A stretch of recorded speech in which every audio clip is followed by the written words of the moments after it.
कोई आवे संतो हर का जन संतो, मेरा प्रीतम जन संतो मोहे मार्ग दिखलावे। कोई आवे संतो हर का जन संतो, मेरा प्रीतम जन संतो मोहे मार्ग दिखलावे। ਇਨਸਾਫ ਅਤੇ ਹੱਕਾਂ ਲਈ ਜੱਦੋ ਜਹਿਦ। ਰਿਹਾ ਹੋਏ ਸਿੰਘਾਂ ਵਿੱਚੋਂ ਕੁਝ ਦਾ ਰਸਤੇ ਵਿੱਚ ਬਿਮਾਰ ਹੋ ਕੇ ਚਲਾਣਾ ਕਰ ਜਾਣਾ ਤੇ 48 ਕਮੇਟੀ ਨੀਅਤ ਹੋਣੀ। ਪਰੰਤੂ ਇਤਨੀ ਸੋਏ ਸੁਣਦਿਆਂ ਹੀ ਕਈ ਕਾਲੇ ਪੈ ਰਹੇ ਜੋਸ਼ੀਲੇ ਸੱਜਣ ਛੇਤੀ ਬਾਹਰ ਜਾਣ ਨੂੰ ਉਤਾਵਲੇ ਹੋ ਗਏ।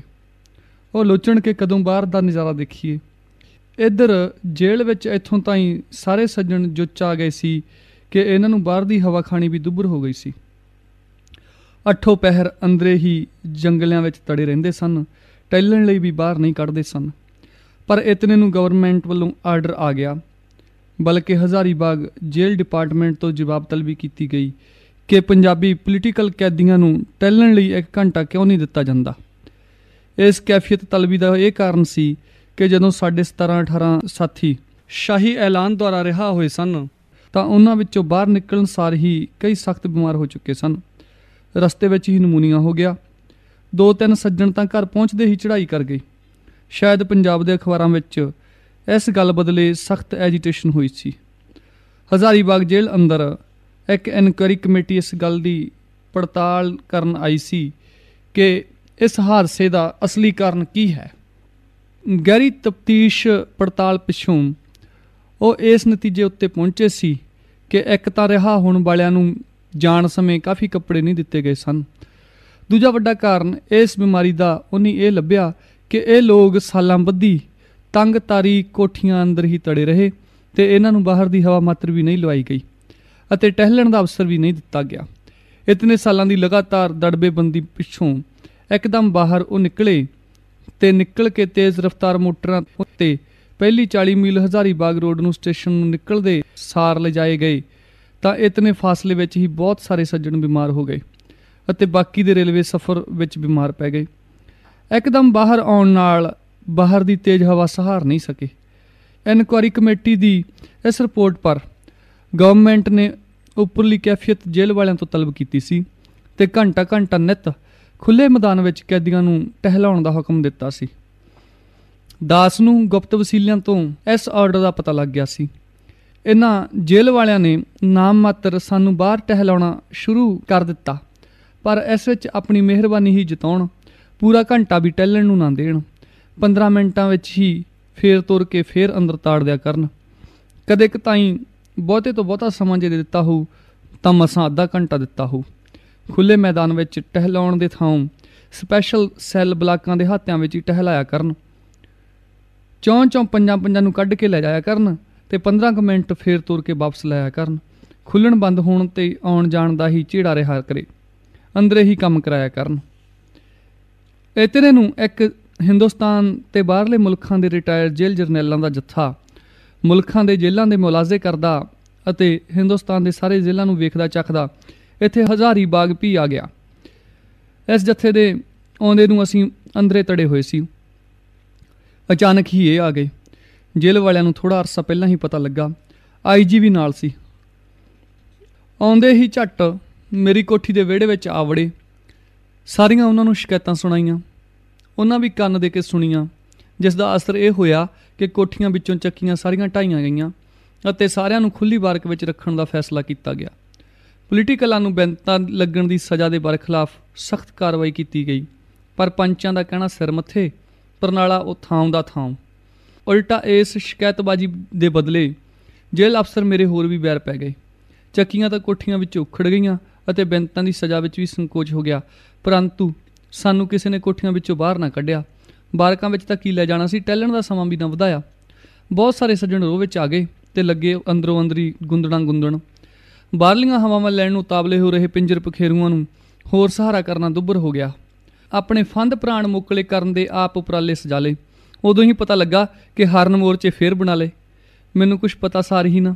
ਇੱਕ ਦਿਨ ਮੈਥੋਂ ਪੁੱਛਣ ਲੱਗੇ, ਭਾਈ ਸਾਹਿਬ ਜੀ, ਇਹਨਾਂ ਜੇਲ੍ਹ ਵਾਲਿਆਂ ਸਾਨੂੰ ਬੜਾ ਜੱਜ ਕੀਤਾ ਹੈ, ਸਾਡਾ ਨੱਕ ਵਿੱਚ ਦਮ ਆ ਗਿਆ ਹੈ, ਤੁਸੀਂ ਬਹੁਤ ਸਾਰੇ ਹੀਲੇ ਕੀਤੇ, ਇਹਨਾਂ ਨੂੰ ਉੱਪਰੋਂ ਬਥੇਰੀਆਂ ਹਦਾਇਤਾਂ ਦਵਾਈਆਂ, ਪਰ ਇਹਨਾਂ ਇੱਕ ਕਰਕੇ ਨਾ ਜਾਣੀ। ਹੁਣ ਤੁਸੀਂ ਸਾਨੂੰ ਆਗਿਆ ਦਿਓ, ਅਸੀਂ ਇੱਕ ਵਾਰ ਇਹਨਾਂ ਨੂੰ ਫਿਰ ਹੱਥ ਦਿਖਾਈਏ। ਐਵੇਂ ਨਹੀਂ ਇਹ ਸੂਤ ਆਉਣੇ।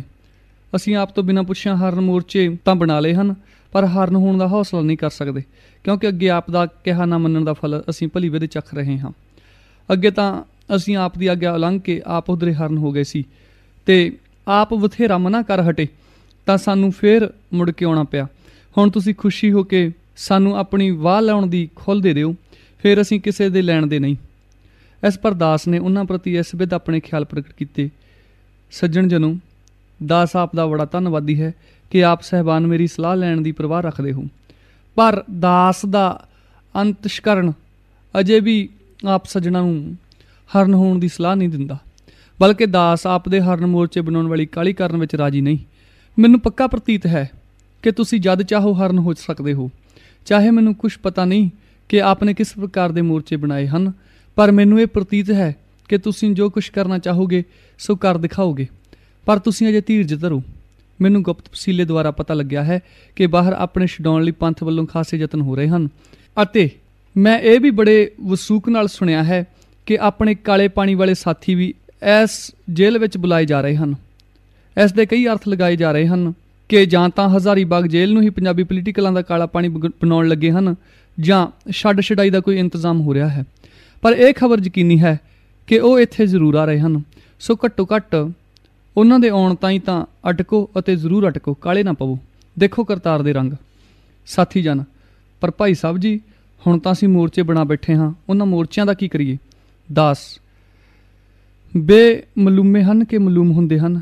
ਜੇ ਮਲੂਮ ਹੁੰਦੇ ਹਨ ਤਾਂ ਮੁੰਦ ਦਿਓ, ਜੇ ਬੇਮਲੂਮੇ ਹਨ ਤਾਂ ਰਹਿਣ ਦਿਓ, ਤੇ ਰਫੂ ਹੋ ਸਕਦੇ ਹਨ ਤਾਂ ਉਹ ਵੀ ਰਫੂ ਕਰ ਦਿਓ। ਤਾਂ ਉਹਨਾਂ ਆਖਿਆ, ਹਨ ਤਾਂ ਬੇਮਲੂਮੇ, ਸਾਥੋਂ ਬਿਨਾਂ ਉਹਨਾਂ ਦੀ ਹੋਰ ਕਿਸੇ ਨੂੰ ਪਤਾ ਨਹੀਂ ਲੱਗ ਸਕਦਾ।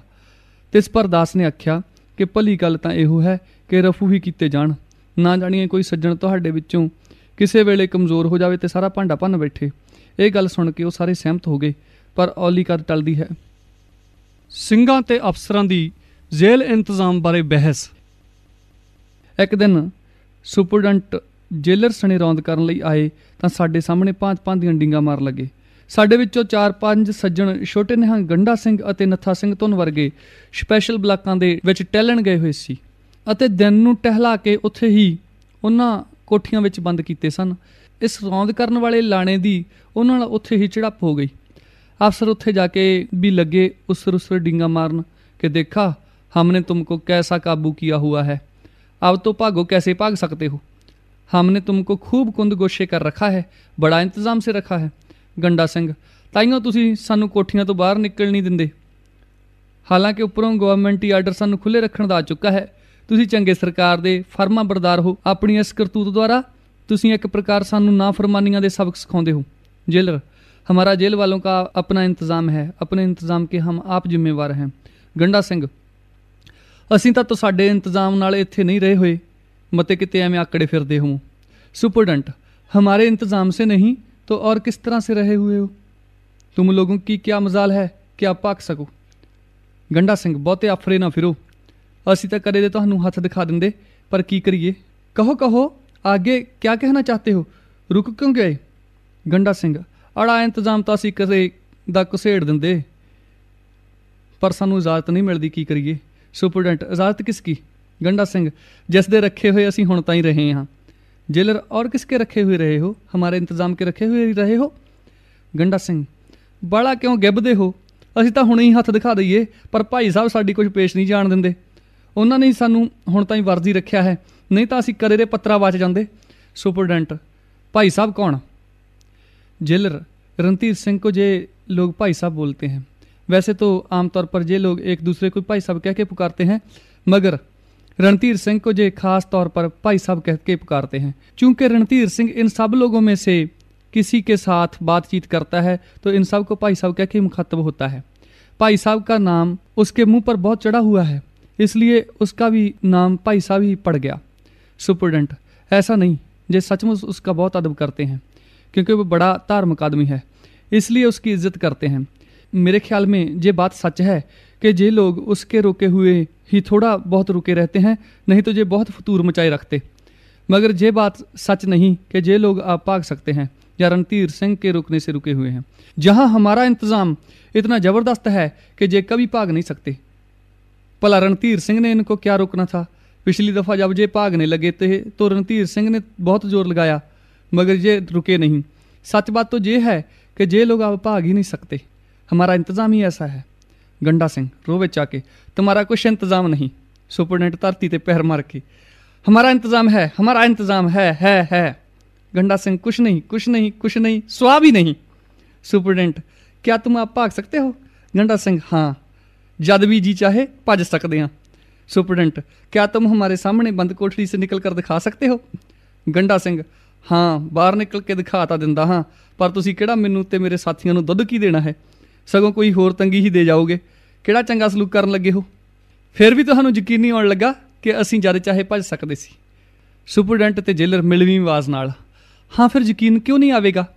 फिर तो हम पक्के तौर पर यकीन कर लेंगे कि तुम हमारे इंतज़ाम से नहीं, अपनी मर्जी से या रणधीर सिंह के रखे रहे हो। गंडा सिंह, पर इसका वादा करो कि सानू पंजाबी सैलों में दिन रात ताड़ के तो नहीं रखोगे। सुपरडेंट, हाँ, हम सब इकरार करते हैं कि तुम सबको फ़ौरन आज ही स्पेशल ब्लॉक में लाया जाएगा और काफ़ी अरसा तक हर रोज़ खुले रखा जाएगा, फिर रफ्ता रफ्ता वारकों में भेजा जाएगा। गंडा सिंह, इन्ना कॉलां कराना तो फिरोंगे तो नहीं? दोवें इक्को वजना, हरगिज़ नहीं। पर दिल विच आपो विच ही हसण कि निरी खाम ख्याली है, एवें दमगजे मारदा है कि सैलों विचों निकलना कोई मखौल है। गंडा सिंह, अच्छा, साडे विचों एक जाने नूं इत्थों कढ के अपने ना पंजाबी सैलों वाले ब्लाकां विच लै चलो। सुपरडेंट, अच्छा, निकले कौन निकलता है? जिसको तुम कहो हम साथ ले चलते हैं। गंडा सिंह, नथा सिंह तुहानूं आवाज़ मार के, जो लाग दी कोठी विच ही बंद सी, जा निकल ओए। नथा सिंह, दिखा दे इन्हां नूं चंडी दा भौण। नथा सिंह, चंगा मैनूं कड्ढो बाहर, मैं ही दिखा दिंदा हाँ। मुक्कदी गल ਇਹ कि नथा सिंह ਨੂੰ ਉੱਥੋਂ ਖੋਲ੍ਹ ਕੇ ਕੋਠੀਓਂ ਬਾਹਰ ਕੱਢਿਆ ਗਿਆ ਤੇ ਪੰਜਾਬੀ ਸੈੱਲਾਂ ਵੱਲ ਸਾਰੇ ਜਣੇ ਉਸ ਨੂੰ ਨਾਲ ਲੈ ਆਏ। ਜੇਲ੍ਹ ਸਟਾਫ ਉਸ ਦੇ ਮਗਰ ਲਾਰਾਬੰਨੀ ਤੁਰਿਆ ਆਵੇ। ਪਹਿਲਾਂ ਪੰਜਾਬੀ ਸੈੱਲਾਂ ਦੇ ਉਸ ਬਲਾਕ ਵਿੱਚ ਆਏ ਜਿੱਥੇ ਕਿ ਅਸੀਂ ਉਸ ਵੇਲੇ ਬੰਦ ਬੈਠੇ ਸੀ। ਹਰੇਕ ਬਲਾਕ ਦੀਆਂ ਅੱਧੀਆਂ ਕੋਠੀਆਂ ਖਾਲੀ ਰਹਿੰਦੀਆਂ ਸਨ। ਇੱਕ ਕੋਠੀ ਵਿਚਾਲੇ ਛੱਡ ਕੇ ਤੀਜੀ ਕੋਠੀ ਵਿੱਚ ਸਾਡੇ ਸਾਥੀਆਂ ਵਿੱਚੋਂ ਇੱਕ ਸਾਥੀ ਬੰਦ ਰਹਿੰਦਾ ਸੀ। ਦਿਨੇ ਵਿਚਕਾਰਲੀਆਂ ਕੋਠੀਆਂ ਖਾਲੀ ਰਹਿੰਦੀਆਂ ਹੁੰਦੀਆਂ ਸਨ ਤੇ ਰਾਤ ਨੂੰ ਇਹਨਾਂ ਵਿਚਕਾਰਲੀਆਂ ਕੋਠੀਆਂ ਵਿੱਚ ਬਿਹਾਰੀ ਕੈਦੀ ਲਿਆ ਕੇ ਬੰਦ ਕੀਤੇ ਜਾਂਦੇ ਸਨ। ਇਸ ਬਲਾਕ ਵਿੱਚ ਆਉਂਦੇ ਸਾਰ ਹੀ ਨੱਥਾ ਸਿੰਘ ਨੇ ਵੰਗਾਰ ਕੇ ਆਖਿਆ, ਦੱਸੋ ਕਿਹੜੀ ਕੋਠੀ ਨੂੰ ਜਮਾਉਣਾ ਹੈ? ਜੇਲਰ ਨੇ ਇੱਕ ਕੋਠੀ ਵੱਲ ਇਸ਼ਾਰਾ ਕੀਤਾ। ਨੱਥਾ ਸਿੰਘ ਨੇ ਆਖਿਆ ਕਿ ਖੋਲ੍ਹੋ ਤਾਲਾ। ਤਾਲਾ ਖੋਲ੍ਹਿਆ ਗਿਆ ਤੇ ਨੱਥਾ ਸਿੰਘ ਅੰਦਰ ਜਾ ਵੜਿਆ ਤੇ ਅੰਦਰ ਵੜਦੇ ਸਾਰ ਬੋਲਿਆ, ਅੜਾ ਦਿਓ ਜੰਗਲਾ ਤੇ ਲਾ ਦਿਓ ਬਾਹਰੋਂ ਤਾਲਾ। ਜੰਗਲਾ ਬੰਦ ਹੋ ਗਿਆ ਤੇ ਤਾਲਾ ਵੀ ਬੰਦ ਹੋ ਗਿਆ। ਤਾਂ ਅੰਦਰ ਬੰਦ ਹੋਇਆ ਹੋਇਆ ਨੱਥਾ ਸਿੰਘ ਬੋਲਿਆ ਕਿ ਹੁਣ ਬਾਹਰ ਦੇ ਹਾਤੇ ਦਾ ਤਾਲਾ ਬੰਦ ਕਰਕੇ ਤੁਸੀਂ ਬਲਾਕ ਦੇ ਦੂਜੇ ਸਿਰੇ ਤੱਕ ਹੋ ਆਓ ਜਿੱਥੇ ਤੱਕ ਸੰਤਰੀ ਜਾਇਆ ਕਰਦਾ ਹੈ। ਜਦ ਤੱਕ ਉਹ ਤਾਲਾ ਲਾ ਕੇ ਬਲਾਕ ਦੇ ਸਿਰੇ ਵੱਲ ਨੂੰ ਗਏ ਤਾਂ ਉਹਨਾਂ ਦੇ ਸਿਰੇ ਪੁੱਜਣ ਤੋਂ ਪਹਿਲਾਂ ਹੀ ਨੱਥਾ ਸਿੰਘ ਨੇ ਕੋਠੀ ਅੰਦਰੋਂ ਜਿੰਦਰਾ ਲੱਗੇ ਲਗਾਏ ਜੰਗਲੇ ਤੋਂ ਬਾਹਰ ਨਿਕਲ ਕੇ ਆਵਾਜ਼ ਦਿੱਤੀ, ਮੁੜ ਆਓ। ਜਦ ਵਾਪਸ ਆ ਕੇ ਉਹਨਾਂ ਨੇ ਬਾਹਰ ਤਾਲਾ ਖੋਲ੍ਹ ਕੇ ਦੇਖਿਆ ਤਾਂ ਹੈਰਾਨ ਹੋ ਗਏ ਕਿ ਕੋਠੀ ਦਾ ਤਾਲਾ ਵੀ ਲੱਗਿਆ ਹੋਇਆ ਹੈ ਤੇ ਜਿੰਦਰਾ ਵੀ ਠੀਕ ਹੈ, ਪਰ ਨੱਥਾ ਸਿੰਘ ਫਿਰ ਵੀ ਬਾਹਰ ਨਿਕਲ ਖੜੋਤਾ ਹੈ। ਅਫਸਰਾਂ ਨੇ ਸੋਚਿਆ ਕਿ ਸ਼ਾਇਦ ਇਸ ਜੰਗਲੇ ਵਿੱਚ ਕੋਈ ਨੁਕਸ ਹੋਵੇਗਾ। ਇੱਕ ਹੋਰ ਕੋਠੀ ਵਿੱਚ ਨੱਥਾ ਸਿੰਘ ਨੂੰ ਜਾ ਬੰਦ ਕੀਤਾ ਤੇ ਆਪ ਪਹਿਲਾਂ ਵਾਂਗ ਹੀ ਬਲਾਕ ਦੇ ਦੂਜੇ ਸਿਰੇ ਵੱਲ ਗਏ। ਤਾਂ ਪਹਿਲਾਂ ਵਾਂਗੂ ਹੀ ਨੱਥਾ ਸਿੰਘ ਨੇ ਅੱਧ ਵਾਟਿਓਂ ਹੀ ਆਵਾਜ਼ ਦੇ ਕੇ ਮੋੜ ਲਏ ਤਾਂ ਕੀ ਦੇਖਦੇ ਹਨ ਕਿ ਨੱਥਾ ਸਿੰਘ ਪਹਿਲਾਂ ਵਾਂਗੂ ਹੀ ਬਾਹਰ ਖੜਾ ਹੈ ਤੇ ਤਾਲਾ ਜੰਗਲਾ ਠੀਕ ਦਿਸਦਾ ਹੈ, ਕਿਤੋਂ ਵੀ ਟੁੱਟਾ ਭੱਜਾ ਨਹੀਂ। ਬੜੇ ਹੈਰਾਨ ਹੋਏ। ਸੁਪਰਡੈਂਟ, क्या तुम मंत्र मारा है या मदारी का खेल किया है? नथा सिंह साहब, मैं ना तो जादूगर ही हाँ ते ना ही करामाती हाँ, तुहाडे जंगलों में नुक्स है। सुपरडेंट, अगर नुक्स है तो हमको दिखाओ। नथा सिंह सारिਆਂ ਨੂੰ एक कोठी ਵਿੱਚ ਲੈ ਗਿਆ जिस ਦਾ ਤਾਲਾ ਬੰਦ ਸੀ ਪਰ ਅੰਦਰੋਂ ਖਾਲੀ ਸੀ। ਉਸਨੇ ਜੰਗਲੇ ਦੀ ਹੇਠਲੀ ਲੋਹ ਫੱਟੀ ਉੱਤੇ ਪੈਰ ਨਾਲ ਦਬ ਕੇ ਜ਼ੋਰ ਦਿੱਤਾ ਅਤੇ ਉੱਪਰਲੀ ਸੀਖ ਦੋਹਾਂ ਹੱਥਾਂ ਨਾਲ ਸਹਾਰ ਕੇ ਉੱਪਰ ਨੂੰ ਖਿੱਚੀ ਤਾਂ ਸੀਖ ਤੜਕ ਲੋਹ ਫੱਟੀ ਤੋਂ ਗੱਠ ਉੱਚੀ ਬਾਹਰ ਨਿਕਲ ਆਈ ਤੇ ਜਦੋਂ ਆਪਣੇ ਵੱਲ ਨੂੰ ਥੋੜਾ ਜ਼ੋਰ ਦੇ ਕੇ ਖਿੱਚੀ ਤਾਂ ਸੀਖ ਲਿਫ ਕੇ ਦੂਰੀ ਹੋ ਗਈ ਤੇ ਅੰਦਰ ਜਾਣ ਨੂੰ ਖਾਸਾ ਉਘਾੜ ਵੇਲ ਹੋ ਗਿਆ। ਅਛੂਤ ਅੰਦਰ ਜਾ ਵੜਿਆ, ਝਟਪਟ ਬਾਹਰ ਵੀ ਨਿਕਲ ਆਇਆ, ਤਾਲਾ ਲੱਗਾ ਹੀ ਰਹਿ ਗਿਆ। ਨਥਾ ਸਿੰਘ ਨੇ ਬਾਹਰ ਨਿਕਲ ਕੇ ਦੂਰੀ ਕੀਤੀ ਸੀਖ ਨੂੰ ਝਟ ਜ਼ੋਰ ਨਾਲ ਸਿੱਧੀ ਕਰਕੇ ਪਹਿਲਾਂ ਥਾਂ ਹੀ ਬਿਠਾ ਦਿੱਤਾ। ਵੇਖਣ ਵਾਲਿਆਂ ਨੂੰ ਜੰਗਲਾ ਜਿਉਂਦਾ ਤਿਉਂ ਬਣਿਆ ਸਾਬਤ ਦਿਸੇ, ਮਾਨੋ ਕਦੇ ਸੀਖ ਹਿੱਲੀ ਹੀ ਨਹੀਂ। ਝੋਟੇ ਵਰਗੇ ਮੋਟੇ ਫੌਜੀ ਜੇਲਰ ਨੇ ਨਥਾ ਸਿੰਘ ਦੀ ਰੀਸੇ ਸੀਖ ਉੱਤੇ ਬਥੇਰਾ ਜ਼ੋਰ ਲਾਇਆ ਪਰ ਸੀਖ ਆਪਣੇ ਥਾਂ ਤੋਂ ਨਾ ਹਿੱਲੀ, ਹਫ ਕੇ ਹਟ ਗਿਆ। ਉਸ ਨੂੰ ਕੀ ਪਤਾ ਸੀ ਕਿ ਕਿਹੜੀ ਸੀਖ ਦੱਬਣੀ ਤੇ ਕਿਹੜੀ ਖਿੱਚਣੀ ਹੈ। ਨੱਥਾ ਸਿੰਘ ਹੋਰਾਂ ਨੇ ਤਾਂ ਹਰ ਜੰਗਲੇ ਵਿੱਚ ਇੱਕ ਇੱਕ ਸੀਖ ਦੀ ਹੀ ਹੇਠੋਂ ਜਾਂ ਉੱਤੋਂ ਖੋਖਲੀ ਕੀਤੀ ਹੋਈ ਸੀ। ਇੱਕ ਦੋ ਹੱਟੇ ਕੱਟੇ ਸਿਪਾਹੀਆਂ ਨੂੰ ਨਾਲ ਲਾ ਕੇ ਵੀ ਹੰਭ ਹਟਿਆ, ਫਿਰ ਵੀ ਕੁਛ ਨਾ ਬਣਿਆ। ਨੱਥਾ ਸਿੰਘ ਫਿਰ ਸਾਰਿਆਂ ਨੂੰ ਦੂਜੇ ਸੈੱਲ ਬਲਾਕ ਦੇ ਜੰਗਲਿਆਂ ਵੱਲ ਲੈ ਗਿਆ। ਉੱਥੇ ਜਾ ਕੇ ਤਾਂ ਐਸੇ ਰੋਹ ਭਰੇ ਕਰਾਰ ਨਾਲ ਸੀਖਾਂ ਖਿੱਚੀਆਂ ਕਿ ਟੁੱਟ ਹੀ ਗਈਆਂ ਤੇ ਜੰਗਲੇ ਨਾਕਸ ਹੋ ਗਏ। ਫਿਰ ਤਾਂ ਨੱਥਾ ਸਿੰਘ ਨੂੰ ਸ਼ਾਬਾਸ਼ ਦੇਣ ਤੇ ਸ਼੍ਰੀਮਾਨ ਵਰਗੇ ਯੋਧਿਆਂ ਨੂੰ ਥਾਪੀਆਂ ਦੇਣ। ਇੱਕਦਮ ਸਭ ਕੋਠੀਆਂ ਖਾਲੀ ਕਰਨ ਦਾ ਹੁਕਮ ਦੇ ਦਿੱਤਾ ਤੇ ਸਾਨੂੰ ਸਾਰਿਆਂ ਨੂੰ ਕੱਢ ਕੇ ਬੰਗਾਲੀ ਸਪੈਸ਼ਲ ਸੈੱਲ ਵੱਲ ਲੈ ਗਏ।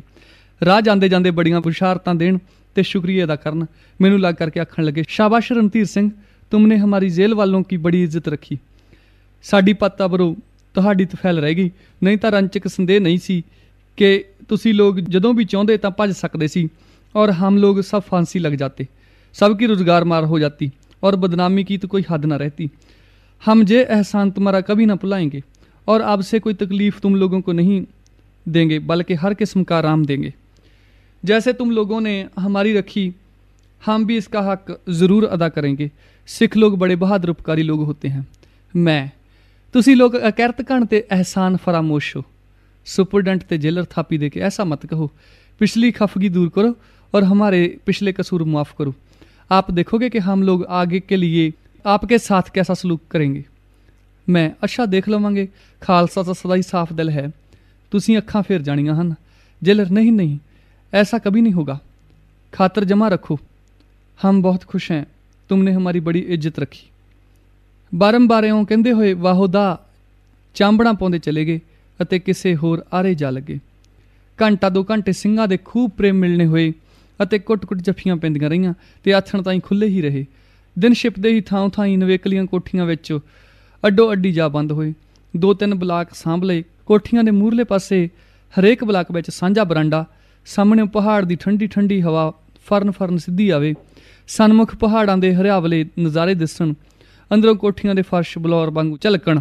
ਧੋਤੇ ਸਵਾਰੇ ਫਰਸ਼ਾਂ ਉੱਤੇ ਖਲਸਈ ਬਿਸਤਰੇ ਸਜ ਗਏ, ਉੱਤੇ ਸਟਾਂਗੀ ਆਸਣ ਜੰਮ ਗਏ। ਪ੍ਰੇਮ ਬਾਣੀਆਂ ਦੀਆਂ ਧੁਨਾਂ ਗੂੰਜ ਉੱਠੀਆਂ, ਅਭਿਆਸ ਬਿਰਤੀਆਂ ਆ ਮੁਹਾਰੀਆਂ ਉੱਚ ਮੰਡਲੀ ਚੜ੍ਹਦੀਆਂ ਜਾਣ। ਗੈਣ ਚੜ੍ਹਦੀਆਂ ਗਗਨ ਉਡੰਤਰੀ ਕੂੰਜਾਂ ਨੂੰ ਨਭ ਤਾਰੀਆਂ ਮਾਰਨੋਂ ਕੌਣ ਹੋੜੇ। ਚੱਲੇ ਸੋ ਚਲੇ ਖੁੱਲੀਆਂ ਵਾਗਾਂ ਛੱਡ ਦਿੱਤੀਆਂ। ਅੱਜ ਤਾਂ ਜਗਰਾਤਰੀ ਦਾ ਪੂਰਨ ਆਨੰਦ ਮਾਣ ਲਵੋ।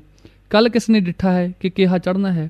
ਉਹ ਗੱਲ ਹੋਈ ਅਜੇ ਇੱਕ ਰਾਤਰੀ ਵਿੱਚ ਪਈ ਸੀ ਕਿ ਜੇਲ੍ਹ ਕਰਮਚਾਰੀਆਂ ਦੀ ਹਿੱਕ ਤੇ ਸੱਪ ਲੇਟਣ ਲੱਗ ਪਏ। ਰਾਤੋਂ ਰਾਤ ਹੋਰ ਮਨਸੂਬੇ ਘੜ ਲਏ। ਕਿਸੇ ਨੇ ਕੰਨ ਵਿੱਚ ਫੂਕ ਮਾਰ ਦਿੱਤੀ ਕਿ ਇਹ ਜੰਗਲੇ ਜਾਣਬੁੱਝ ਕੇ ਖੋਖਲੇ ਕੀਤੇ ਗਏ ਸਨ ਤੇ ਭੱਜਣ ਦੀ ਪੱਕੀ ਸਲਾਹ ਨਾਲ ਕੀਤੇ ਗਏ ਸਨ। ਕੀਤੇ ਵੀ ਸਜਰੇ ਹੀ ਹਨ, ਪੁਰਾਣੇ ਹੀ ਇਹੋ ਜਿਹੇ ਨਹੀਂ ਸਨ। ਅਤੇ ਇਹ ਸਭ ਕੁਝ ਰਣਧੀਰ ਸਿੰਘ ਦੀ ਉਕਸਾਹਟ ਇਸ਼ਾਰਤ ਨਾਲ ਹੋਇਆ ਹੈ। ਦਿਨ ਚੜ੍ਹਨਾ ਨਹੀਂ ਸੀ ਪਾਇਆ ਕਿ ਮੈਨੂੰ ਮੂੰਹ ਹਨੇਰੇ ਹੀ ਉੱਥੋਂ ਕੱਢ ਕੇ ਲੈ ਗਏ ਤੇ ਇਕੱਲੇ ਨੂੰ ਹੀ ਦੂਰ ਦੂਜੇ ਪਾਸੇ ਜੇਲ੍ਹ ਦੇ ਪੂਰਬ ਰੁੱਖ ਇੱਕ ਲਵਾਂਝੇ ਤੇ ਸੁਨਸਾਨ ਹਿੱਸੇ ਵਿੱਚ ਸਜਾ ਵਾਲੀ ਕੋਠੀ ਅੰਦਰ ਜਾ ਬੰਦ ਕੀਤਾ। ਉੱਥੇ ਗਿਣਵੀਆਂ 3 ਕੋਠੀਆਂ ਸਨ। ਇੱਕ ਕੋਠੀ ਵਿੱਚ ਸਾਡੇ ਡੇਰੇ ਜਾ ਲੱਗੇ। ਇਹ ਕੋਠੀ ਪਹਿਲੀਆਂ ਕੋਠੀਆਂ ਵਰਗੀ ਹੀ ਬੰਦ ਕੋਠੀ ਸੀ। ਵੈਸੇ ਹੀ 4 ਦੀਵਾਰੀ, ਲਾਗਦੀਆਂ ਕੋਠੀਆਂ ਖਾਲੀ, ਲਾਂਬੇ ਨੇੜੇ ਤੇੜੇ ਦੂਰ ਤਾਈਂ ਕੋਈ ਆਦਮੀ ਨਾ ਆਦਮਜ਼ਾਤ। 2 ਕਬਾਰਕਾਂ ਦਿਸਣ, ਉਹ ਵੀ ਖਾਲੀ, ਪਰ ਮੈਦਾਨ ਬੜੀ ਦੂਰ ਤਾਈਂ 4 ਸਫੇਰੇ ਗੁੰਜਾਨ ਤੇ ਉਸ ਵਿੱਚ ਨਾਨਾ ਪ੍ਰਕਾਰ ਦੇ ਬੇਲ ਬੂਟੇ ਤੇ ਪੰਤ ਪੰਤ ਗੁਲਾਬ ਤੇ ਮੋਤੀਏ ਦੀਆਂ ਫੁਲਵਾੜੀਆਂ। ਕਿਤੇ ਆਲੂਆਂ ਦੇ ਖੇਤ, ਕਿਤੇ ਅੰਬਾਂ ਦੇ ਦਰਖਤ, ਕਿਤੇ ਪਪੀਤਿਆਂ ਦੇ ਬਿਰਸ਼। ਦਿਨੇ ਬਾਹਰ ਫਿਰਨ ਦੀ ਖੁੱਲ੍ਹ ਧਾਂਦੇ ਦਿੱਤੀ, ਪਰ ਆਪਣੇ ਜਾਣੇ ਕੈਦ ਤਨਹਾਈ ਦੀ ਸਜ਼ਾ, ਇਕਾਂਤ ਸਜ਼ਾ ਦਿੱਤੀ ਕਿ ਕਿਸੇ ਨਾਲ ਗੱਲਬਾਤ ਨਾ ਕਰ ਸਕੇ। ਇੱਕ ਸਿਪਾਹੀ ਦਾ ਪਹਿਰਾ ਮੇਰੇ ਉੱਤੇ ਲਾ ਦਿੱਤਾ ਤੇ ਇੱਕ ਮੇਟ ਮੇਰੀ ਅੰਗੀਠੀ ਧਕਾਉਣ ਨੂੰ ਮੁਕਰਰ ਕਰ ਦਿੱਤਾ। ਮੇਰਾ ਭਾਂਡਾ ਚੁੱਲ੍ਹਾ ਵੀ ਸਭ ਉੱਥੇ ਹੀ ਲਿਆਂਦਾ ਗਿਆ। ਇਸ਼ਨਾਨ ਕਰਨ ਵਾਲੀ ਬਾਲਟੀ ਵੀ ਲਿਆਣ ਦਿੱਤੀ ਤੇ ਖਾਦ ਖੁਰਾਕ ਦਾ ਸਾਰਾ ਸਮਾਨ ਅਰਥਾਤ ਰਾਸ਼ਨ ਸਮੱਗਰੀ ਵੀ ਲਿਆ ਮੌਜੂਦ ਕੀਤੀ। ਇਸ਼ਨਾਨ ਵਾਸਤੇ ਕੋਠੀਓਂ ਥੋੜ੍ਹੀ ਦੂਰ ਨਿਰਮਲ ਪੱਕੇ ਹੌਦ ਅਸਥਾਨ ਉੱਤੇ ਪੰਪ ਲੱਗੇ ਹੋਏ ਅਤੇ ਲੰਗਰ ਸਜਾਉਣ ਨੂੰ ਆਪਣੀ ਹੀ ਕੋਠੀ ਦਾ ਵਿਹੜਾ ਤੇ ਕੁਛ ਕਰਮਾਂ ਪਰੇ ਇੱਕ ਪੱਕਾ ਬਰਾਂਡਾ, ਜੋ ਰਾਤ ਬਰਾਤੇ ਮੀਂਹ ਕਣੀ ਤੋਂ ਬਚਾਉਣ ਲਈ ਪਹਿਰੇਗਾਰ ਦੇ ਖਾਤਰ ਬਣਿਆ ਹੋਇਆ ਸੀ। ਉਸ ਨੂੰ ਵੀ ਮੇਰੇ ਲੰਗਰ ਨਿਮਿਤ ਥਾਪ ਦਿੱਤਾ। ਸੰਗੀਆਂ ਸਾਥੀਆਂ ਵਿੱਚੋਂ ਵਿਛੋੜੇ ਤਾਂ 10 ਨੂੰ ਜੁਰੂ ਹੋ ਗਏ, ਪਰ ਉਸ ਰਮਣੀਕ ਗੁੰਜਾਨ ਇਕਾਂਤ ਸਥਾਨ ਨੂੰ ਵੇਖ ਕੇ ਬਿਰਤੀ ਹੋਰ ਵੀ ਖੜਾਓ ਵਿੱਚ ਖਿੜਦੀ ਜਾਵੇ। ਆਪੇ ਆ ਮੁਹਾਰੀਆਂ ਪ੍ਰੇਮ ਕਾਂਗਾਂ ਉੱਠਣ। ਅੰਮ੍ਰਿਤ ਵੇਲੇ ਇਸ਼ਨਾਨ ਕੀ ਕੀਤਾ ਕਿ ਬਲਦੀ ਪ੍ਰੇਮ ਚੁਆਤੀ ਉੱਤੇ ਚਮਕ ਪੱਥਰ ਦੀ ਚਮਕ ਬਿਜਲੀ ਲਿਸ਼ਕ ਗਈ। ਡੋਲ ਬਾਲਟੀਆਂ ਹੱਥ ਵਿੱਚ ਫੜੀਆਂ ਹੀ ਰਹਿ ਗਈਆਂ। ਪੰਪ ਰੂਪੀ ਦਮਦਮੇ ਵੱਲੋਂ ਰੈਣ ਵਸੇਰੇ ਵੱਲ ਜਾਣਾ ਹੀ ਭੁੱਲ ਗਿਆ। ਬਸ ਵਿਦੇ ਬਾਂਦੇ ਕਮਲ ਮਹਿ ਭਵਰ ਰਹੇ ਲਪਟਾਏ। ਅੰਦਰੋਂ ਅੰਮੀ ਲਪਟਾਂ ਆਉਣ ਤੇ ਪ੍ਰੇਮ ਕਾਂਗਾਂ ਉੱਠਣ। ਘਾਸ ਦੇ ਮਖਮਲੀ ਫਰਸ਼ ਉੱਤੇ ਸਮਾਧੀਆਂ ਲੱਗ ਗਈਆਂ। ਸੱਲ ਜੁਦਾਈ ਦੇ ਤੇ ਬੈਂਕ ਕਸਾਈਆਂ ਦੇ ਸਭ ਮਿਟ ਗਏ। ਪ੍ਰੇਮ ਰੰਗ ਰੰਗੀਜੀ ਬਿਰਹੇ ਬੇਦਨ ਪ੍ਰਿਆ ਪ੍ਰੀਤਮ ਸਿੱਖ ਸੱਧਰਾਂ ਵਾਲੀ ਉਪਜੀ ਅਤੇ ਕੀਰਤਨ ਲਹਿਰ ਉੱਠੀ ਤਾਂ ਇਹ ਸ਼ਬਦ ਪਤਾਰ ਅਚਰਚ ਆਤਮ ਭੋਗ ਅਲਾਪ ਬਜੰਤਰ ਵਜਾਉਂਦਾ ਹੋਇਆ ਅੱਗੇ ਆਣ ਖਲੋਤਾ। ਇੱਕ ਓੰਕਾਰ ਸਤਿਗੁਰ ਪ੍ਰਸਾਦ। ਸਾਰੰਗ ਮਹੱਲਾ ਪੰਜਵਾਂ। ਘਰ ਦੂਜਾ। ਕੈਸੋ ਕਹੂੰ ਮੋਹਿ ਜੀ ਬਿਦ ਨਾਈ, ਦਰਸ਼ਨ ਪਿਆਸ ਪ੍ਰਿਆ ਪ੍ਰੀਤ ਮਨੋਹਰ, ਮਨ ਨ ਰਹਿ ਬਹੁ ਬਿਦ ਉਮਕਾਈ। ਰਹਾਉ। ਚਿਤਵਨ ਚਿਤਵੋਂ ਪ੍ਰਿਆ ਪ੍ਰੀਤ ਬਿਰਾਗੀ, ਕਦ ਪਾਵੋਂ ਹਰ ਦਰਸਾਈ। ਜਤਨ ਕਰੂੰ ਇਹ ਮਨ ਨਹੀਂ ਧੀਰੈ, ਕਹੂ ਹੈ ਰੇ ਸੰਤ ਮਿਲਾਈ। ਜਪ ਤਪ ਸੰਜਮ ਪੁੰਨ ਸਭ ਹੋਮੋਂ, ਤਿਸ ਅਰਪੋਂ ਸਭ ਸੁਖ ਜਾਈ। ਏਕ ਨਿਮਖ ਪ੍ਰਿय ਦਰਸ ਦਿਖਾਵੈ, ਤਿਸ ਸੰਤਨ ਕੈ ਬਲ ਜਾਈ। ਕਰੋ ਨਿਹੋਰਾ ਬਹੁਤ ਬੇਨਤੀ, ਸੇਵੋਂ ਦਿਨ ਰਹਿ ਨਾਈ। ਮਾਨ ਅਭਿਮਾਨ ਹੋਂ ਸਗਲ ਤਿਆਗੋਂ, ਜੋ ਪ੍ਰਿय ਬਾਤ ਸੁਨਾਈ। ਦੇਖ ਚਰਿਤਰ ਭਈ ਹੋਂ ਬਿਸਮਨ, ਗੁਰ ਸਤਿਗੁਰ ਪੁਰਖ ਮਿਲਾਈ। ਪ੍ਰਭ ਰੰਗ ਦਿਆਲ ਮੋਹਿ ਗ੍ਰਹਿ ਮੈਂ ਪਾਇਆ, ਜਨ ਨਾਨਕ ਤਪਤ ਬੁਝਾਈ। ਇਸ ਸ਼ਬਦ ਧੁਨ ਅਲਮਸਤੀ ਵਿੱਚ ਖਬਰ ਨਹੀਂ ਕਿਤਨਾ ਕਚਰ ਬੀਤਿਆ। ਆਨੰਦ ਰਸ ਟਿਕਾਊ ਵਿੱਚ ਬਿਰਤੀ ਟਿਕੀ ਹੀ ਸੀ ਕਿ ਇਸ ਸ਼ਬਦ ਦੀ ਕੀਰਤਨ ਧੁਨੀ ਰਾਗ ਰਤਨਾਗਰੀ ਅਲਾਪ ਵਿੱਚ ਗਾਮੀ ਦੀ ਮਿੰਡ ਸ਼ਬਦ ਸੁਰ ਤੇ ਸਰਵਣਾ ਅੰਦਰ ਇਉਂ ਪਈ ਮਾਨੋ ਕਿਸੇ ਨੇ ਬਾਣ ਵਿੰਦ ਵੀ ਵਾਇਰਲੈਸ ਭੇਜੀ ਹੈ। ਇੱਕ ਓੰਕਾਰ ਸਤਿਗੁਰ ਪ੍ਰਸਾਦ। ਆਸਾ ਸ੍ਰੀ ਕਬੀਰ ਜੀਓ ਕੇ ਦੁਪਦੇ। ਹੀਰਾ ਹੀਰਾ ਬੇਦ ਪਵਨ ਮਨ, ਸਹਜੇ ਰਿਹਾ ਸਮਾਈ। ਸਗਲ ਜੋਤ ਅਨ ਹੀਰੇ ਬੇਦੀ, ਸਤਿਗੁਰ ਬਚਨੀ ਮੈਂ ਪਾਈ। ਹਰ ਕੀ ਕਥਾ ਅਨਾਹਦ ਬਾਨੀ, ਹੰਸ ਹੋਏ ਹੀਰਾ ਲਏ ਪਛਾਨੀ। ਰਹਾਉ। ਕਹਿ ਕਬੀਰ ਹੀਰਾ ਅਸ ਦੇਖਿਓ, ਜਗ ਮੈਂ ਰਹਾ ਸਮਾਈ। ਗੁਪਤਾ ਹੀਰਾ ਪ੍ਰਗਟ ਭਇਓ, ਜਬ ਗੁਰਗਮ ਦਿਆ ਦਿਖਾਈ। ਇਸ ਗੁਰਬਾਕ ਵਿੱਚ ਵਰਨੇ ਭਾਵ ਵਾਲੀ ਹੀਰੇ ਹੀਰਾ ਬੇਦਨੀ ਸ਼ਬਦ ਜੋਤ ਬੀਜਲ ਤਾਰ ਇੱਕਦਮ ਦੋਹ ਗੁਰਗਮ ਘਟੀ ਹਿਰਦਿਆਂ ਅੰਦਰ ਫਿਰ ਗਈ ਤਾਂ ਕੀ ਵੇਖਦਾ ਹਾਂ ਕਿ ਇਹ ਕੈਸੇ ਕਹੋ ਮੋਹਿ ਜੀ ਬਦਨਾਈ ਵਾਲਾ ਸ਼ਬਦ ਜੇਲ੍ਹ ਫਸੀਲ ਤੋਂ ਬਾਹਰ ਬੈਠਾ ਬੈਠਾ ਮੇਰਾ ਨਵਲ ਵਿਰਾਗੀ ਵੀਰ ਸਾਧੂ ਰਾਧਾ ਸਿੰਘ ਅਚਰਜ ਵੈਰਾਗ ਰੰਗਾਂ ਵਿੱਚ ਮਸਤ ਹੋਏ ਹੋਏ ਗਾ ਰਿਹਾ ਹੈ। ਅਧਮੀਚੇ ਨੇਤਰਾਂ ਵਿੱਚੋਂ ਤਪ ਤਪ ਨੀਰ ਵਹਿ ਰਿਹਾ ਹੈ। ਅਤਿਅੰਤ ਮੋਹਨੀ ਮਦਰ ਧੁਨੀ ਵਿੱਚ ਕੀਰਤਨ ਕਰ ਰਿਹਾ ਹੈ। ਫਿਰ ਇੱਕ ਇੱਕ ਤੁਕ ਨੂੰ ਮੁੜ ਮੁੜ ਕਈ ਵਾਰ ਧੁਨਧੁਨਾ ਰਿਹਾ ਹੈ। ਮਨੋਂ ਅਕਹਿ ਰਸ ਲੈ ਰਿਹਾ ਹੈ। ਸੁੱਤੇ ਸੁਫੁਰ ਰਾਗ ਧੁਨੀ ਦਿਲ ਖਿੱਚਵੀਂ ਲੈ ਵਿੱਚ ਉਪਜ ਰਹੀ ਹੈ। ਇੱਧਰੋਂ ਹੀ ਫਿਰ ਕੰਗ ਉੱਠੀ ਤੇ ਉਧਰਲੀ ਧੁਨੀ ਨਾਲ ਸੁਰ ਤਾਲ ਮੇਲ ਦਿੱਤੀ। ਉਹਨ ਵੀ ਉਧਰ ਲਿਵਤਾਰ ਗੱਠ ਲਿੱਤੀ। ਮੁੜ ਤੋਂ ਫਿਰ ਸ਼ਬਦ ਦਾ ਕੀਰਤਨ ਜੋਟੀਆਂ ਵਿੱਚ ਆਰੰਭ ਹੋ ਗਿਆ। ਇੱਕ ਵਾਰ ਉਹੀ ਤੁਕ ਉਧਰੋਂ ਤੇ ਉਹੀ ਤੁਕ ਦੂਜੀ ਵਾਰ ਇੱਧਰੋਂ। ਸ਼ਬਦ ਆਤਮ ਸੰਜੋਗੀ ਹੀੜੇ ਰੁਣ ਝੁਣੀ ਧੁਨਾਂ ਵਿੱਚ ਜੁੜ ਕੇ ਮਹਿਵ ਹੋ ਗਏ। ਸੈਂਟਰਲ ਜੇਲ੍ਹ ਦਾ ਇਹ ਸੁੰਨਾ ਪਾਸਾ ਸੀ, ਨਹੀਂ ਤਾਂ ਤਕੜਾ ਇਕੱਠ ਹੋ ਜਾਂਦਾ। ਬਾਹਰ ਵਾਰ ਵੀ ਇਸ ਪਾਸੇ ਸੁੰਨੀ ਪੈਠੀ ਹੀ ਲੱਗਦੀ ਸੀ। ਪਰ ਸਾਧੂ ਰਾਧਾ ਸਿੰਘ ਜੀ ਖਬਰ ਨਹੀਂ ਕਿਸ ਅਗੰਮੀ ਖਿੱਚ ਦੁਆਰਾ ਖਿੱਚੇ ਹੋਏ ਪਿਛਵਾੜੇ ਆ ਗਏ। ਬੜਾ ਆਨੰਦ ਬੰਨਿਆ। ਅੰਦਰਲਾ ਪਹਿਰੇਦਾਰ ਵੀ ਪ੍ਰੇਮੀ ਜੂੜਾ ਸੀ। ਉਹ ਵੀ ਜਰਾ ਦੂਰੀ ਉੱਤੇ ਬੁੱਤ ਬਣਿਆ ਖੜਾ ਰਿਹਾ। ਬੁੱਢਾ ਮੇਟ ਅੰਗੀਠੀ ਦਗਾਈ ਉੱਥੇ ਬੈਠਾ ਹੀ ਲੱਟੂ ਹੋ ਗਿਆ। ਐਸਾ ਰਸ ਵੱਜਾ ਕਿ ਬਿਰਸ਼ਾਂ ਦਾ ਡਾਲ ਡਾਲ ਪਾਤ ਪਾਤ ਵੀ ਧੁਨੀ ਅਲਾਪ ਦਾ ਜਾਪ ਰਿਹਾ ਸੀ। ਸ਼ਬਦ ਕੀਰਤਨ ਦਾ ਭੋਗ ਪਿਆ ਹੀ ਸੀ ਕਿ ਸੁਰਤ ਨੇਤਰ ਵੀ ਉਗੜ ਆਏ। ਆਪਣਾ ਆਪ ਸੰਭਾਲ ਕੇ ਉੱਠੇ ਤੇ ਲੰਗਰ ਸਜਾਉਣ ਵੱਲ ਜਾ ਜੁੱਟੇ। ਗਫੇ ਸਜਾਏ, ਭੋਗ ਲਗਾਏ। ਪੁੰਚਨ ਦੀ ਡੇਰ ਹੀ ਸੀ ਕਿ ਬਿਰਤੀ ਫੇਰ ਗੂੜ ਅਭਿਆਸ ਰੰਗਾਂ ਵਿੱਚ ਜੁੜ ਗਈ। ਜੁੜੇ ਜੁਟੇ ਪਏ ਰਹੇ। ਨਾ ਕੋਈ ਬੁਲਾਵੇ ਨਾ ਚਲਾਵੇ, ਨਾ ਕੋਈ ਆਵੇ ਨਾ ਜਾਵੇ। ਕਾਣੀ ਪਿੱਠੇ ਕੌਣ ਆਉਂਦਾ ਹੈ। ਇੱਧਰ ਰੌਂਦ ਵੀ ਵਿਰਲੀ ਵਾਂਝੀ ਹੀ ਹੁੰਦੀ ਸੀ। ਹਫ਼ਤੇ ਵਿੱਚ ਇੱਕ ਦੋ ਵਾਰੀ ਹੀ ਸੁਪਰਡੈਂਟ ਇੱਧਰ ਆਉਂਦਾ ਹੁੰਦਾ ਸੀ, ਪਰ ਅੱਜ ਤਾਂ ਤੀਜਾ ਪਹਿਰ ਹੋ ਗਿਆ। ਇੱਧਰ ਕੋਈ ਜੇਲ੍ਹ ਅਫਸਰ ਵੀ ਨਹੀਂ ਆਇਆ। ਇਕਾਂਤ ਬਿਰਤ ਗੀਦਿਆਂ ਨੂੰ ਸਗੋਂ ਸੁਨਸਰਾਂ ਸਾਹ ਵੀ ਲੱਗਦੀ ਹੈ। ਜੇਲਰ ਨਾਲ ਸਵਾਲ ਜਵਾਬ। ਦਿਨ ਢਲਣ ਲੱਗੇ। ਮੈਂ ਟਹਿਲਦਾ ਫਿਰਦਾ ਸੀ ਕਿ ਜੇਲਰ ਮਿਸਟਰ ਮੀਕ ਹੋਰਾਂ ਨੇ ਆਣ ਮੂੰਹ ਦਿਖਾਇਆ ਤੇ ਮੇਰੇ ਨਾਲ ਹੀ ਟਹਿਲਣ ਲੱਗ ਪਿਆ। ਇਸ ਵੇਲੇ ਆਪਣੀ ਅੰਗਰੇਜ਼ੀ ਬੋਲੀ ਵਿੱਚ ਮੇਰੇ ਨਾਲ ਗੱਲਬਾਤ ਛੇੜੀ। ਜੇਲਰ ਭਾਈ ਰਣਧੀਰ ਸਿੰਘ, ਇਹ ਇਕਾਂਤ ਸਥਾਨ ਆਪ ਦੇ ਖੂਬ ਪਸੰਦ ਹੈ। ਮੈਂ ਜਿੱਥੇ ਰੱਖਿਆ ਬੈਕੁੰਠ ਤੇ ਥਾਈ ਸਾਹਿਬ ਕਰਤਾ ਪੁਰਖ, ਜਿੱਥੇ ਵੀ ਰੱਖੇ ਤਿੱਥੇ ਹੀ ਪ੍ਰੇਮ ਪ੍ਰਸੰਨਤਾ ਹੈ। ਪਰ ਆਪ ਨੂੰ ਪੁੱਛਣ ਦੀ ਕੀ ਲੋੜ ਪਈ। ਜੇਲਰ, ਮੈਂ ਆਪ ਨੂੰ ਦੱਸਣਾ ਚਾਹੁੰਦਾ ਹਾਂ ਕਿ ਆਪ ਨੂੰ ਇੱਥੇ ਸਿਰਫ ਇਸ ਵਾਸਤੇ ਲਿਆਂਦਾ ਗਿਆ ਹੈ ਕਿ ਆਮ ਜਗ੍ਹਾ ਨਾਲੋਂ ਇਹ ਜਗ੍ਹਾ ਆਪ ਦੀ ਬਿਰਤੀ ਦੇ ਮਾਫਕ ਬਹੁਤ ਸੁੰਦਰ, ਸੋਭਨੀਕ ਤੇ ਰਮਣੀਕ ਹੈ। ਭਜਨ ਕਰਨ ਲਈ ਇਹ ਇੱਕ ਅਦੁੱਤੀ ਸਥਾਨ ਹੈ। ਖੂਬ ਖੁੱਲੇ ਗਾਓ ਵਜਾਓ ਤੇ ਮੰਗਲ ਮਨਾਓ, ਤੁਹਾਨੂੰ ਕੋਈ ਹੋੜ ਹਟਕ ਨਹੀਂ ਸਕਦਾ। ਮੇਰੇ ਪੁੱਛਣ ਦਾ ਭਾਵ ਇਹ ਸੀ, ਮਤੇ ਆਪ ਨੂੰ ਹੋਰ ਕਿਸੇ ਪ੍ਰਕਾਰ ਦਾ ਖਿਆਲ ਨਾ ਹੋਵੇ ਕਿ ਕਿਉਂ ਇੱਥੇ ਲਿਆਂਦਾ ਗਿਆ ਹੈ। ਮੈਂ ਜਿਸ ਖਿਆਲ ਨਾਲ ਮੈਨੂੰ ਇੱਥੇ ਲਿਆਂਦਾ ਗਿਆ ਹੈ ਉਸ ਦਾ ਮੈਂ ਵੀ ਭਲੀ ਪ੍ਰਕਾਰ ਜਾਣੂ ਹਾਂ। ਮੈਥੋਂ ਕੁਛ ਗੁੱਝਾ ਨਹੀਂ, ਪਰੰਤੂ ਮੈਨੂੰ ਇਸ ਖਿਆਲ ਪ੍ਰਥਾ ਕੀਲ ਕਾਲ ਕਰਨ ਦੀ ਕੀ ਲੋੜ। ਮੇਰੇ ਆਤਮ ਆਨੰਦ ਵਿੱਚ ਅਜਿਹੇ ਨੀਚ ਖਿਆਲ ਰੰਚਕ ਵਿਘਨਕਾਰੀ ਨਹੀਂ ਹੋ ਸਕਦੇ, ਪਰ ਆਪ ਦੀ ਮੰਦ ਖਿਆਲੀ ਆਪ ਨੂੰ ਹੀ ਮੰਦੇ ਭਾਉ ਪਊ। ਸਾਡਾ ਇਸ ਵਿੱਚ ਕੀ ਜਾਣਾ ਹੈ? ਖਿਆਲ ਕਸੀਫਿਆਂ ਦੇ ਮੰਦੇ ਭਾਗਾਂ ਅੰਦਰ ਕਾਲੇ ਲੇਖ ਹੀ ਲਿਖੇ ਹਨ। ਬਸ ਮਿਹਰਬਾਨੀ ਕਰਕੇ ਮੇਰੇ ਨਾਲ ਕੋਈ ਕੁਲੇਖ ਲੇਖਣੀ ਗੱਲ ਨਹੀਂ ਛੇੜਨੀ। ਮੈਨੂੰ ਇਸ ਤਰ੍ਹਾਂ ਆਪਣੇ ਰੰਗ ਵਿੱਚ ਰਹਿਣ ਦਿਓ। ਮਾफ़ ਕਰੋ ਔਰ ਤਸ਼ਰੀਫ ਲੈ ਜਾਓ। ਜੇਲਰ ਬਿੱਤਰ ਬਿੱਤਰ ਮੇਰੇ ਮੂੰਹ ਵਾਲਾ ਝਾਕਣ ਲੱਗ ਪਿਆ। ਫਿਰ ਗੌਰ ਕਰਕੇ ਗਹਿਰੀ ਨਿਗਾਹ ਨਾਲ ਮੇਰੇ ਚਿਹਰੇ ਨੂੰ ਤਾੜਨ ਲੱਗਾ ਤੇ ਬਿੰਦਕ ਪਿੱਛੋਂ ਬੋਲਿਆ ਚਾਹੁੰਦਾ ਹੀ ਸੀ ਕਿ ਫਿਰ ਚੁੱਪ ਕਰ ਗਿਆ ਤੇ ਚੁੱਪ ਕੀਤਾ ਮੇਰੇ ਮੂੰਹ ਵੱਲ ਟਿਕਟਿਕੀ ਲਾ ਕੇ ਝਾਕੀ ਗਿਆ। ਅਸੀਂ ਇਤਨੇ ਨੂੰ ਇੱਕ ਬੰਨੇ ਹੋ ਕੇ ਦੋਏ ਜਾਣੇ ਆਮੋ ਸਾਹਮਣੇ ਬੈਠ ਗਏ ਸੀ। ਓੜਕ ਮੈਂ ਉਸ ਤੋਂ ਪੁੱਛਿਆ, ਮੈਂ ਮੇਰੇ ਵੱਲ ਬੈਠ ਕੀ ਵੇਂਦੇ ਹੋ? ਜੇਲਰ, ਮੈਂ ਆਪਦੇ ਚਿਹਰੇ ਨੂੰ ਪੜ੍ਹ ਪੜਤਾਲ ਰਿਹਾ ਹਾਂ। ਮੈਂ CID ਦੇ ਪੁਲਿਸੀ ਮਹਿਕਮੇ ਵਿੱਚ ਰਹਿ ਕੇ ਚਿਹਰੇ ਪੜ੍ਹਨ ਦੀ ਵਿੱਦਿਆ ਸਿੱਖੀ ਹੈ, ਜਿਸ ਕਰਕੇ ਚਿਹਰੇ ਤੋਂ ਹੀ ਕਿਸੇ ਦਾ ਅੰਦਰਲਾ ਹਾਲ ਪੜ੍ਹਿਆ ਪੜਤਾਲਿਆ ਜਾ ਸਕਦਾ ਹੈ। ਪਰ ਇੱਥੇ ਆਪ ਨੂੰ ਪੜਤਾਲ ਦੀ ਕੀ ਲੋੜ? ਜੇਲਰ, ਰਣਧੀਰ ਸਿੰਘ, ਮਾफ़ ਕਰਨਾ, ਆਪ ਦੇ ਉੱਪਰ ਕੁਝ ਦੋਸ਼ ਦੂਸ਼ਣ ਲੱਗੇ ਸਨ ਅਤੇ ਅਸੀਂ ਇਹ ਮਹਾਪਾਪ ਕੀਤਾ ਕਿ ਮੈਂ ਤੇ ਸੁਪਰਡੈਂਟ ਨੇ ਇਹਨਾਂ ਦੂਸ਼ਣਾਂ ਨੂੰ ਸੱਚ ਕਰਕੇ ਮੰਨ ਲਿਆ ਸੀ। ਪਰ ਹੁਣ ਆਪ ਦੇ ਚਿਹਰੇ ਤੋਂ ਮੈਨੂੰ ਆਪ ਦੀ ਅੰਦਰਲੀ ਮਾਸੂਮੀਅਤ, ਇਨੋਸੈਂਸ ਦਾ ਅੱਛੀ ਤਰ੍ਹਾਂ ਪਤਾ ਲੱਗ ਗਿਆ ਹੈ। ਆਪ ਬਿਲਕੁਲ ਬੇਕਸੂਰ ਹੋ। ਪਰ ਮੈਂ ਕੱਲ੍ਹ ਕਿਸੇ ਚਿਹਰੇ ਪੜ੍ਹਨ ਜਾਂ ਪੜਤਾਲ ਤੋਂ ਵਿਹੂਣ ਹੀ ਆਪ ਦੀ ਤੋਤਾ ਚਸ਼ਮੀ ਤੇ ਕਸ਼ਫ ਨਫਸੀ ਦਾ ਸ਼ੀਸ਼ਾ ਆਪ ਨੂੰ ਦਿਖਾ ਦਿੱਤਾ ਸੀ। ਅਜੇ ਇੱਕ ਰਾਤ ਵੀ ਵਿਚਾਲੇ ਨਹੀਂ ਪਈ ਕਿ ਆਪ ਲੋਕ ਅੱਖੀਆਂ ਬਦਲ ਗਏ। ਜੇਲਰ, ਸੱਚਮੁੱਚ ਮੈਨੂੰ ਇਸ ਗੱਲ ਉੱਤੇ ਦਿਲੀ ਅਫਸੋਸ ਹੈ।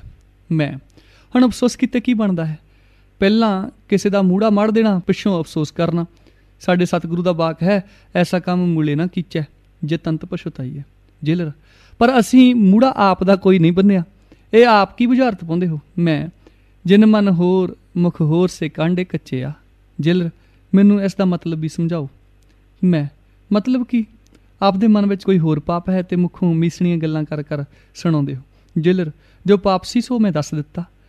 ਜੇ ਮੇਰਾ ਹਿਰਦਾ ਸਿਆਹ ਹੁੰਦਾ ਤਾਂ ਮੈਂ ਕਿਉਂ ਦੱਸਦਾ? ਪਰ ਜਿਹੜਾ ਹੋਰ ਮੂੜਾ ਬੰਨਿਆ ਹੈ ਉਹ ਵੀ ਦੱਸੋ ਨਾ। ਜੇਲਰ, ਮੈਂ ਕੋਈ ਨਹੀਂ ਬੰਨਿਆ। ਬੰਨਿਆ ਨਹੀਂ ਤਾਂ ਬਣਵਾਇਆ ਹੈ। ਪਰ ਯਾਦ ਰੱਖੋ ਕਿ ਤੁਸੀਂ ਆਪਣੇ ਪਾਪ ਰਾਹੀਂ ਆਪਣਾ ਹੀ ਮੂੜਾ ਬੰਨ ਰਹੇ ਹੋ, ਕਿਸੇ ਦਾ ਕੁਛ ਨਹੀਂ ਵਿਗਾੜ ਸਕਦੇ। ਜੇਲਰ, ਹੋਰ ਤਾਂ ਅਸੀਂ ਕੁਛ ਪਾਪ ਨਹੀਂ ਕੀਤਾ, ਪਰ ਸੁਪਰਡੈਂਟ ਸਾਹਿਬ ਨੇ ਸਖਤ ਹੁਕਮ ਦਿੱਤਾ ਹੈ ਕਿ ਆਪ ਨੂੰ ਸਭਨਾਂ ਤੋਂ ਅਲੱਗ ਰੱਖਿਆ ਜਾਵੇ। ਸੋ ਇੱਥੇ ਰਹਿਣ ਵਿੱਚ ਤੁਸੀਂ ਆਪ ਹੀ ਪ੍ਰਸੰਨ ਪ੍ਰਤੀਤ ਹੁੰਦੇ ਹੋ। ਕੀ ਤੁਸੀਂ DC ਦੇ ਰਾਹੀਂ ਇਹ ਰਿਪੋਰਟ ਉੱਪਰ ਨਹੀਂ ਪਹੁੰਚਾ ਦਿੱਤੀ ਕਿ ਜੰਗਲੇ ਖੋਖਲੇ ਕਰਨ ਵਾਲਾ ਕਾਰਾ ਰਣਧੀਰ ਸਿੰਘ ਨੇ ਹੀ ਕਰਵਾਇਆ ਹੈ? ਇਹ ਸੁਣ ਕੇ ਜੇਲਰ ਦਾ ਚਿਹਰਾ ਫੱਕ ਹੋ ਗਿਆ ਅਤੇ ਮੂੰਹ ਉੱਤੇ ਹਵਾਈਆਂ ਉੱਡਣ ਲੱਗੀਆਂ। ਤਾਂ ਮੈਂ ਫੇਰ ਆਖਿਆ, ਕੀ ਹੁਣ ਤੇਰਾ ਚਿਹਰਾ ਸਭ ਕੁਛ ਤੇਰੇ ਅੰਦਰਲੇ ਪਾਪ ਉੱਗੇ ਕਰਕੇ ਨਹੀਂ ਵਿਖਾਲ ਰਿਹਾ? ਅਸੀਂ CID ਦੇ ਮਹਿਕਮੇ ਵਿੱਚ ਬਿਨਾਂ ਪੜ੍ਹੇ ਹੀ ਇਹ ਵਿੱਦਿਆ ਪੜ੍ਹ ਲਈ ਹੈ। ਜੇਲਰ, ਜੇ ਠੀਕ ਹੈ, ਪਰ ਮੈਨੂੰ ਹੈਰਾਨਗੀ ਇਹ ਹੈ ਕਿ ਤੁਹਾਨੂੰ ਗੁਪਤ ਰਿਪੋਰਟ ਦਾ ਪਤਾ ਇਸ ਵਿੱਦਿਆ ਦੁਆਰਾ ਕਿਵੇਂ ਲੱਗ ਗਿਆ? ਫੇਸ ਰੀਡਿੰਗ ਵਿੱਚ ਤਾਂ ਇੰਨੀ ਡੂੰਘੀ ਵਿੱਦਿਆ ਨਹੀਂ ਆ ਸਕਦੀ।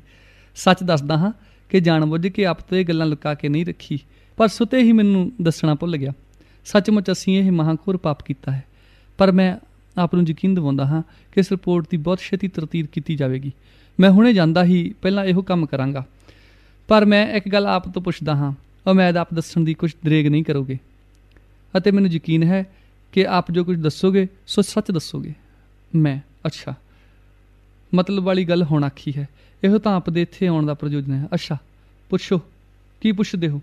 ਜੇਲਰ ਸ਼ਰਮਿੰਦਾ ਹੋ ਕੇ, ਸਾਨੂੰ ਇਹ ਯਕੀਨ ਹੈ ਕਿ ਆਪ ਦਾ ਜੰਗਲਿਆਂ ਵਾਲੇ ਮਾਮਲੇ ਵਿੱਚ ਕੋਈ ਹੱਥ ਨਹੀਂ, ਬਲਕਿ ਸਾਨੂੰ ਇਹ ਵੀ ਅੱਛੀ ਤਰ੍ਹਾਂ ਸਾਬਤ ਹੋ ਚੁੱਕਾ ਹੈ ਕਿ ਆਪ ਦੀ ਨੇਕ ਨਸੀਹਤ ਦੇ ਤੁਫੈਲ ਇਹ ਹੋਣ ਵਾਲਾ ਭਾਰੀ ਹਾਦਸਾ ਭਗੌੜ ਪੁਣੇ ਦਾ ਹੋਣੋਂ ਰਹਿ ਗਿਆ, ਨਹੀਂ ਤਾਂ ਸਾਡੀ ਸਭ ਇੱਜ਼ਤ ਖਾਕ ਵਿੱਚ ਮਿਲ ਜਾਂਦੀ।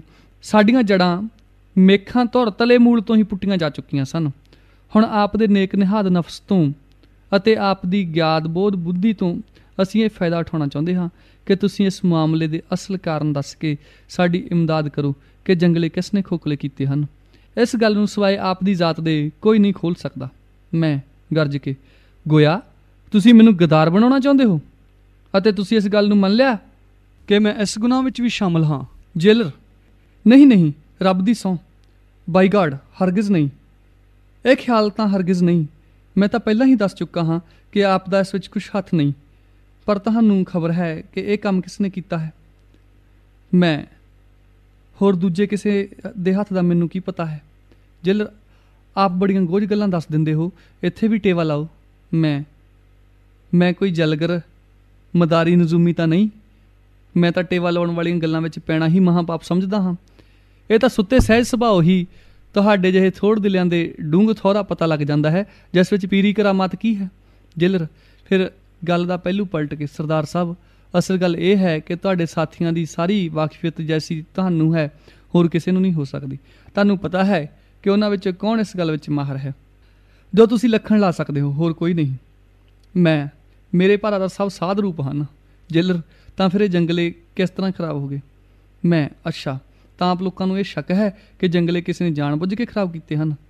ਭਾਵੇਂ ਠੀਕ ਹੀ ਹੋਵੇ, ਫਿਰ ਵੀ ਕਿਸੇ ਖਾਸ ਉੱਤੇ ਬਿਨਾਂ ਸਬੂਤ ਤੋਂ ਸ਼ੱਕ ਕਰਨਾ ਬੜਾ ਅਯੋਗ ਹੈ। ਜੇਲਰ ਮੈਂ ਆਪ ਨੂੰ ਸਿਰਕ ਦਿਲ ਨਾਲ ਵਚਨ ਦਿੰਦਾ ਹਾਂ ਕਿ ਜੇ ਆਪ ਕਿਸੇ ਵਿਧ ਖੋਜ ਕੇ ਜਾਂ ਲੱਖਣ ਲਾ ਕੇ ਅਸਲ ਆਦਮੀ ਦਾ ਨਾਂ ਦੱਸ ਦੇਵੋਗੇ ਤਾਂ ਨਾ ਸਿਰਫ ਉਸ ਕੀਤੀ ਗਈ ਰਿਪੋਰਟ ਦੀ ਤਰਦੀਦ ਹੀ ਕੀਤੀ ਜਾਵੇਗੀ, ਬਲਕਿ ਆਪ ਦੀ ਰਿਹਾਈ ਲਈ ਜ਼ਬਰਦਸਤ ਸਿਫਾਰਿਸ਼ ਕੀਤੀ ਜਾਵੇਗੀ ਅਤੇ ਇਹ ਭੇਦ ਆਪ ਦੇ ਸਾਥੀਆਂ ਨੂੰ ਪ੍ਰਗਟ ਨਹੀਂ ਕੀਤਾ ਜਾਵੇਗਾ ਕਿ ਆਪ ਨੇ ਇਹ ਨਾਂ ਦੱਸਿਆ ਹੈ। ਮੈਂ ਐਸੀ ਰਿਹਾਈ ਉੱਤੇ ਲੱਖ ਲਾਹਨਤ ਪਾਉਂਦਾ ਹਾਂ, ਨਾਲੇ ਰਿਹਾਈਆਂ ਦਿਵਾਉਣ ਵਾਲੇ ਨੂੰ ਨਾਲੇ ਦੇਣ ਵਾਲੇ ਨੂੰ। ਅਤੇ ਜਿਸ ਰਿਪੋਰਟ ਦੀ ਤੁਸੀਂ ਤਰਤੀਬ ਕਰਨਾ ਚਾਹੁੰਦੇ ਹੋ ਨਿਸ਼ੰਗ ਨਾ ਕਰੋ, ਸਗੋਂ ਇਹੋ ਜਿਹੀਆਂ 1000 ਰਿਪੋਰਟਾਂ ਹੋਰ ਕਰ ਦਿਓ ਤਾਂ ਵੀ ਮੈਨੂੰ ਕੱਖ ਪਰਵਾਹ ਨਹੀਂ। ਕੀ ਮੈਨੂੰ ਭਰਮਾਉਣ ਲਈ ਹੀ ਤੁਸੀਂ ਮੇਰੇ ਪਾਸ ਆਏ ਹੋ? ਕਿਰਪਾ ਕਰਕੇ ਤਸ਼ਰੀਫ ਲੈ ਜਾਓ। ਜ਼ਿਆਦਾ ਬਚਨ ਮੈਂ ਆਪ ਦੇ ਸਾਥ ਨਹੀਂ ਕਰਨਾ ਚਾਹੁੰਦਾ। ਮੇਰੇ ਮੂੰਹੋਂ ਕੋਈ ਹੋਰ ਸਖਤ ਸੁਸਤ ਨਿਕਲ ਜਾਵੇਗਾ ਅਤੇ ਆਪ ਦੀ ਸ਼ਾਨ ਮੈਲੀ ਹੋਵੇਗੀ। ਇਸ ਪਰ ਜੇਲਰ ਤੁਰ ਗਿਆ। ਫਿਰ ਮੁੜ ਮੇਰੇ ਪਾਸ ਕਈ ਦਿਨ ਨਹੀਂ ਆਇਆ ਅਤੇ ਨਾ ਹੀ ਸੁਪਰਡੈਂਟ ਆਇਆ।